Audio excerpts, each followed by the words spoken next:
The National Desk, America's News, now. It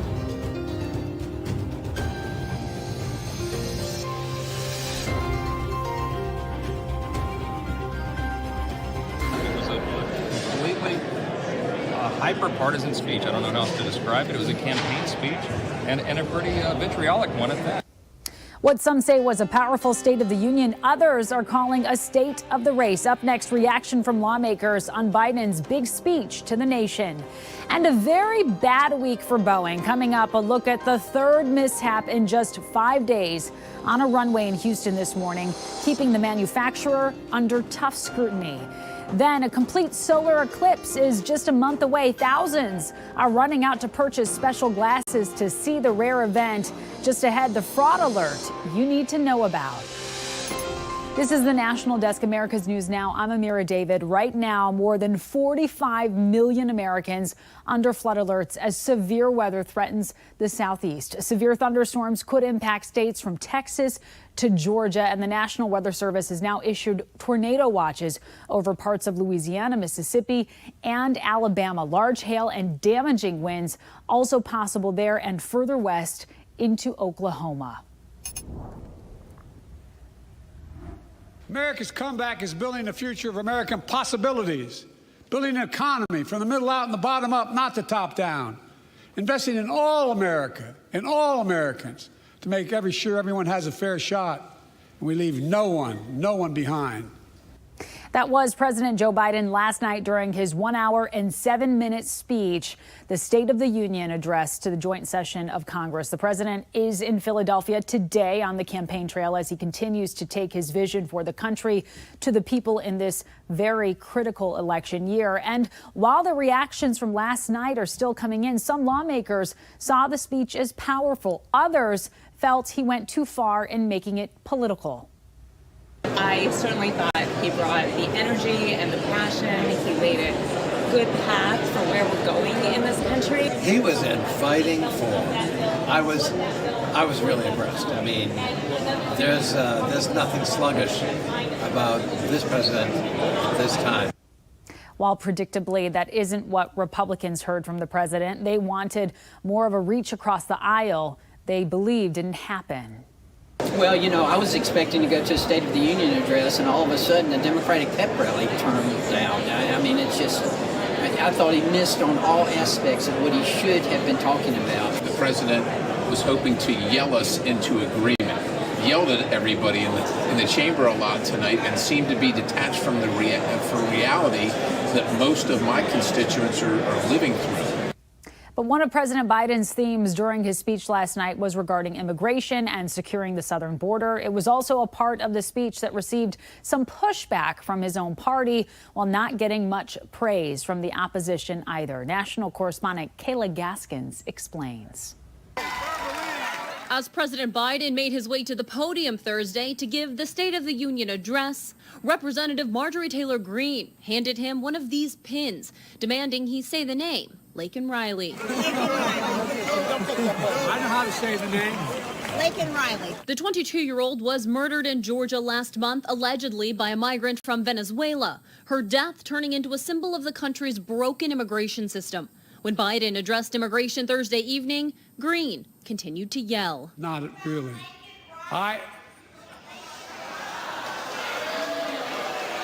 Prompting this apparently ad-libbed response where Biden did say her name and held up the pin. Lincoln Riley, an innocent young woman who was killed by an illegal. Critics pointing out he called her Lincoln instead of Laken. Others zeroing in on his use of illegal to describe the alleged murderer. Now, you should have said undocumented, but that's not a big thing, okay? What's the big thing about it? Representative Joaquin Castro calling Biden's rhetoric dangerously close to language from Donald Trump. The Biden administration previously put out a memo advising the use of undocumented to describe people who enter the country illegally. Biden didn't offer any concrete action plans from the executive branch to fix the border, instead urging Congress to pass a bill. When I left office, we gave Joe Biden the most secure border in U.S. history. What's happened now is a horror show. With no signs of the crisis at the southern border improving, it remains a key issue for Americans as they pick who to vote for in November. I'm Kayla Gaskins reporting for the National Desk, America's News Now. Okay, Kayla, thank you. And what a week it was for United Airlines and the Boeing aircrafts it operates. Take a look at this video right now showing a United Airlines flight in Houston tilted on the tarmac after running off the runway upon landing, swerving into a field of grass. The airline did not immediately say what caused the plane to veer off. It comes as we track two additional incidents just this week. Yesterday, a United jetliner lost a tire while taking off from San Francisco, later landing safely in Los Angeles with no injuries reported. And on Monday, a United flight had to turn back around and land in Houston after one of its engines caught fire midair. The latest issues only ramping up scrutiny on Boeing, now being investigated for that door plug that blew off of a flight midair in January. New tonight, President Trump has posted a nearly $92 million bond as he appeals the E. Jean Carroll defamation verdict. This days before facing a deadline to pay $83.3 million in damages to Carroll, defaming her for denying her allegation that he raped her back in the mid-1990s. The bond is to secure a damage award if the appeal falls through. The bond was put up by a federal insurance company, which is authorized to do business in New York. The Republican National Committee has a new leadership team. Today, GOP officials voted to install North Carolina Republican Michael Whatley as the new chairman, replacing Ronna McDaniel. Whatley thanked Trump for his endorsement. There is no one who has been more focused on fighting for the American people, and I am grateful for the opportunity to work with him to win and help revitalize our great nation. And Trump's daughter-in-law, Lara Trump, is now the RNC's co-chair.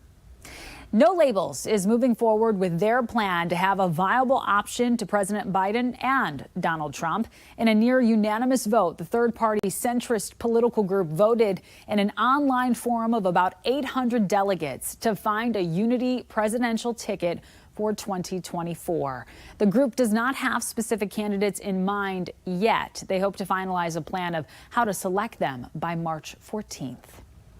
In Oregon, Governor Tina Kotek will sign legislation to recriminalize hard drugs, including fentanyl, in the state. The legislation that overwhelmingly passed through the state House and Senate reverses part of a 2020 voter ballot initiative that relaxed penalties for drug possession. But since 2019, opioid deaths in Oregon, they have skyrocketed. And the new law comes as the Oregon Poison Center is warning parents about the danger of even the slightest fentanyl exposure to children.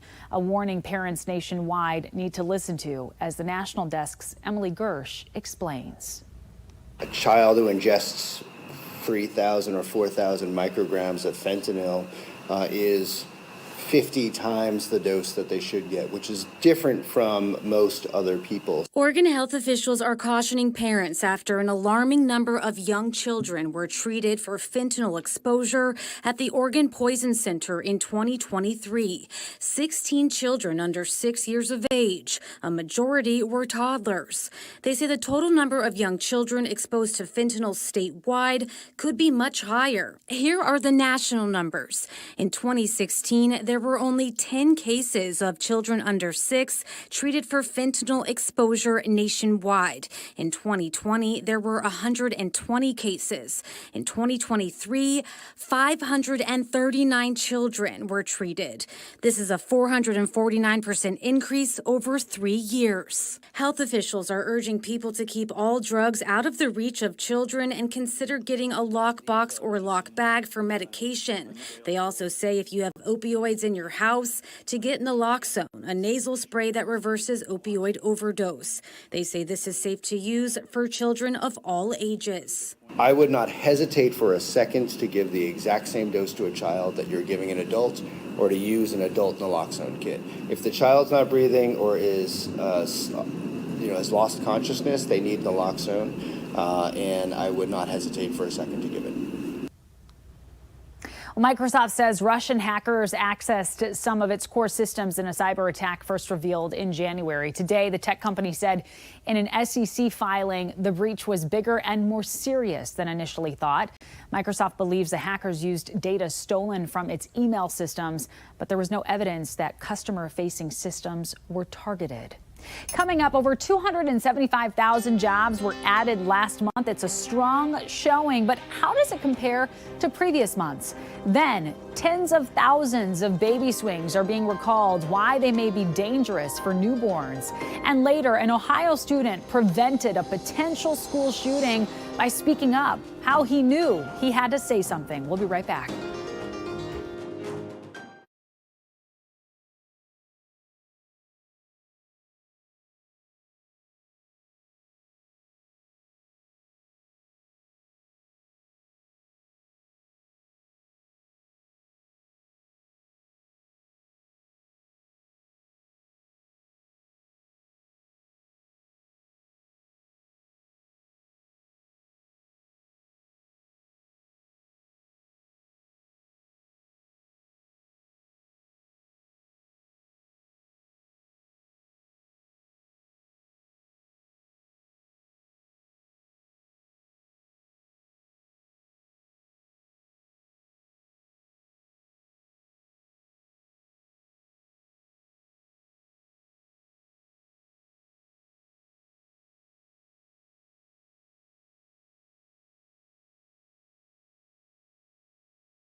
Well, the EU Commission president is saying today that they are going to be opening a sea corridor this weekend for shipping humanitarian aid from Cyprus into Gaza in the race to stave off a famine that is already claiming lives. The first delivery is expected to set sail on Saturday, which local time there in Europe means in just a matter of hours. It's unclear how it may coincide with U.S. efforts after President Biden announced yesterday a shipping port would be constructed and operated by U.S. military forces to get desperately needed aid in. This as countries struggle to find a way around a strict Israeli-imposed blockade that's severely reduced the flow of aid in. Israel says it welcomes the maritime corridor, but warns it needs security checks. This planned delivery by sea comes as another method of getting aid in has turned fatal. Tonight, at least 5 in Gaza dead and several injured after a parachute carrying aid through an airdrop malfunctioned and failed to open. Witnesses say the parcel, which was released in a joint airdrop from several countries, fell on a group of men, teens, and children hoping to obtain much-needed food and essentials. Aid agencies have warned that airdrops, while welcome in the face of dire times, are not the best way for aid to enter, instead urging more aid to be allowed in at Gaza's borders. The United States had another strong month of job growth. The Labor Department reports the U.S. added over 275,000 jobs in the month of February. On first glance, that is an increase from January's 229,000 jobs gained. But that number was revised down in today's report from 353,000. The Labor Department also cut 43,000 jobs from their December report. Analysts say the job revisions are more in line with the target the Fed is looking for to lower interest rates. That's up from January's revised total of the unemployment rate, rising to 3.9% in February. February was the 25th straight month where unemployment was below 4%. A bipartisan coalition of lawmakers is moving quickly on legislation that could result in a ban on TikTok. They say it's a matter of national security because the Chinese government can access user data. TikTok users aren't happy about it, and they're making sure Congress knows. National correspondent Atrel Nashar reports. Thank you, Madam Chairwoman. Congress taking on the parent company of TikTok, moving with lightning speed on legislation that would prohibit TikTok in the U.S. unless it separates from Beijing-based parent company ByteDance, which under Chinese law is obligated to provide user data to the Chinese Communist Party. Just 48 hours after the bill was introduced, it passed unanimously out of committee. The ayes have it and the bill is adopted. It heads to the full House for a vote next week. It's about foreign adversary control of the news and the ability to spy on Americans. The editor-in-chief of ByteDance is himself the secretary of the very Chinese Communist Party cell embedded in the leadership of ByteDance. With a duty, lawmakers say, to make sure TikTok abides by the political direction of the CCP. TikTok can continue to exist in the United States as long as it's not effectively controlled by the Chinese Communist Party. TikTok pushing back, claiming the bill violates the First Amendment, even encouraging users to call their representatives. People we spoke to had mixed feelings. What do you think people your age would think if just all of a sudden TikTok was off their phones? They wouldn't know what to do.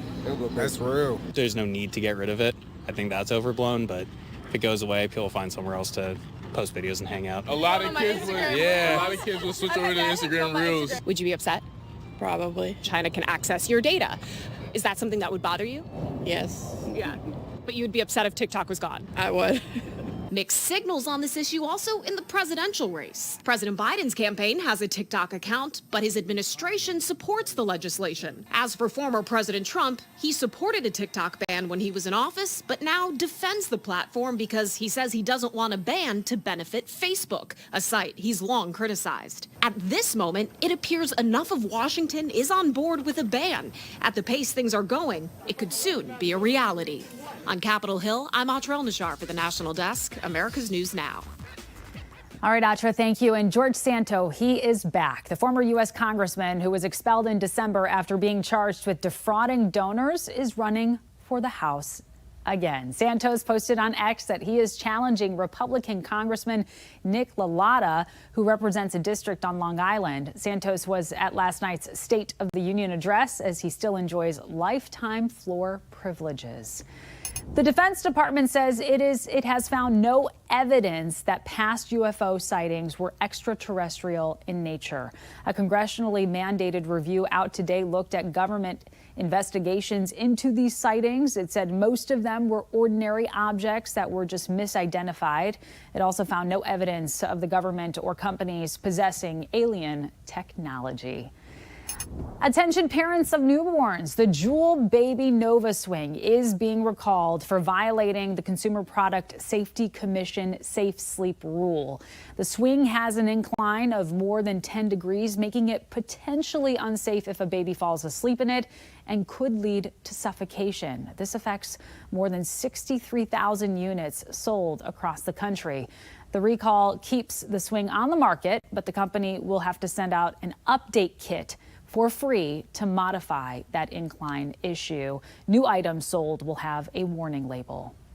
In a surprise move, the FDA is pushing back its approval of an experimental Alzheimer's drug. The agency was expected to greenlight Eli Lilly's donanemab this quarter, but it's now delaying that decision indefinitely and asking outside advisors to review the treatment's safety and efficacy. The drug significantly slowed Alzheimer's progression in a trial, but some patients experienced brain swelling and bleeding. Well, we are officially now just 1 month away from April 8th's total solar eclipse. Unique about this one is that from Texas all the way to Maine, millions of Americans are going to have the chance to witness the phenomenon. The experts recommend you wear special glasses while viewing it, but with so much out there, so much offered on the market, you need to be careful of what you buy. With your fraud alert, here's Cassie Arsenault.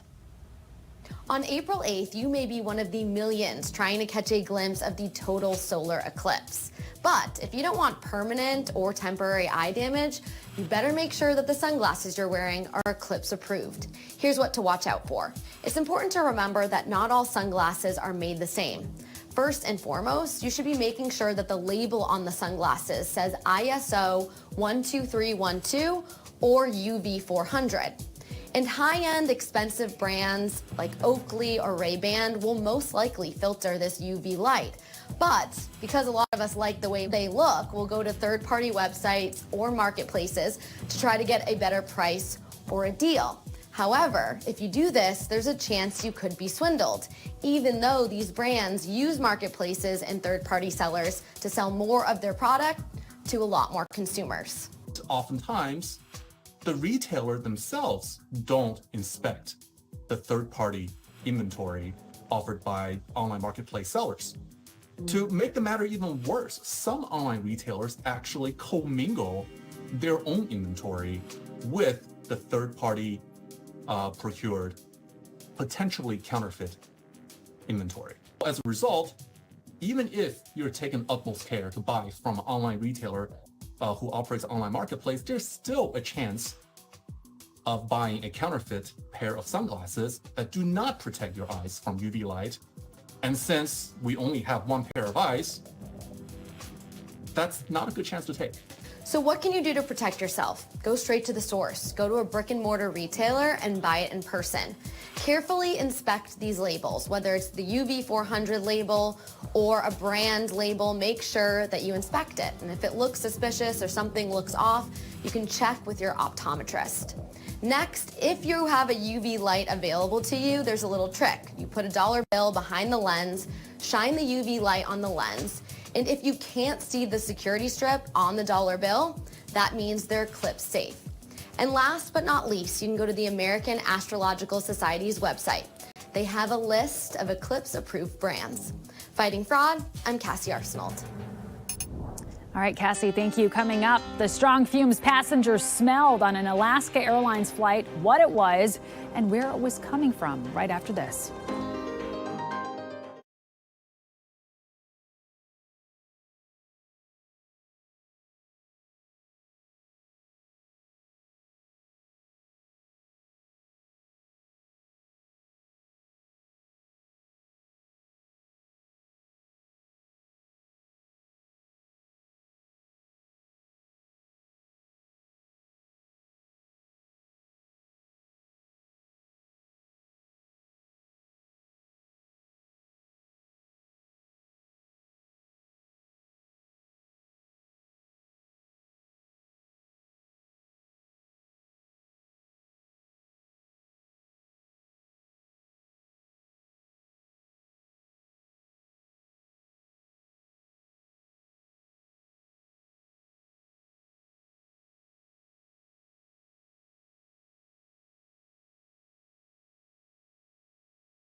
We have reporters all across the country in your neighborhoods covering the issues that matter most to you. We're taking the pulse of America.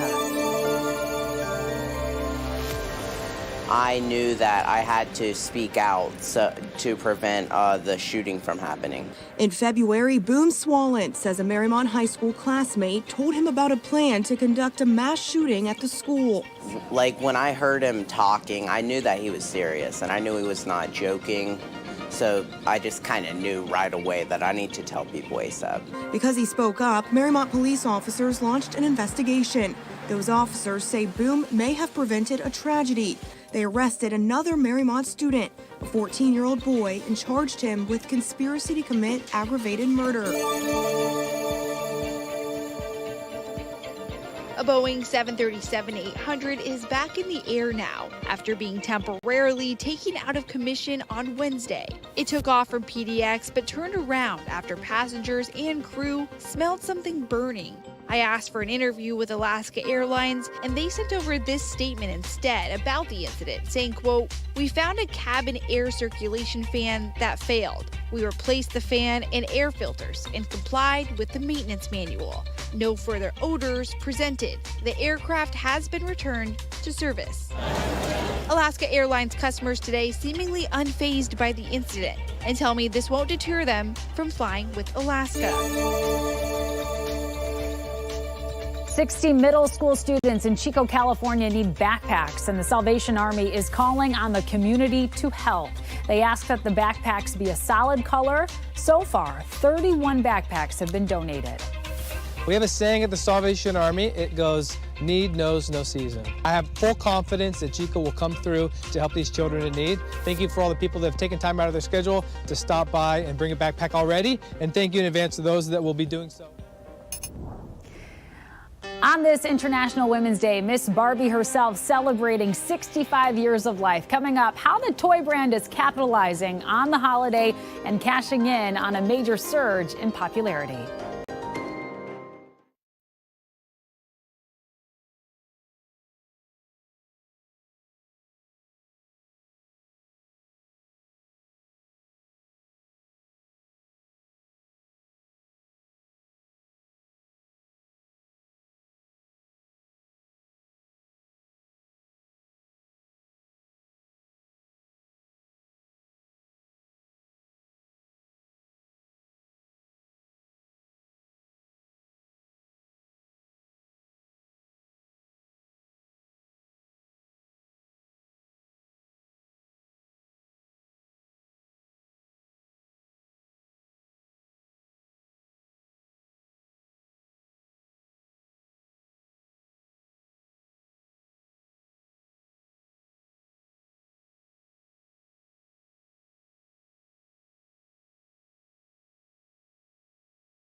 Today, March 8th, marks International Women's Day, and it comes as Mattel celebrates the 65th anniversary of the very first Barbie, who was born in 1959. In honor of inspiring women from all around the world, the brand created 8 role model dolls, the likeness of 8 game-changing women worldwide. They feature everyone from Anissa Amani, a German-Iranian comedian and activist, to Viola Davis, an American actress and author. And speaking of Barbie, the 2023 blockbuster hit, picking up a lot of steam this weekend. It's among 10 films competing for Best Picture at this Sunday's Academy Awards. On top of that, today, tickets went on sale for Barbie in Concert. The Barbie film this summer launching a 37-city tour in which it will transform venues into a Barbie land of sorts for a one-night immersive experience. The show will feature a live orchestra called the Sananieta, and it will be an all-female orchestral group that will help bring the movie's musical tunes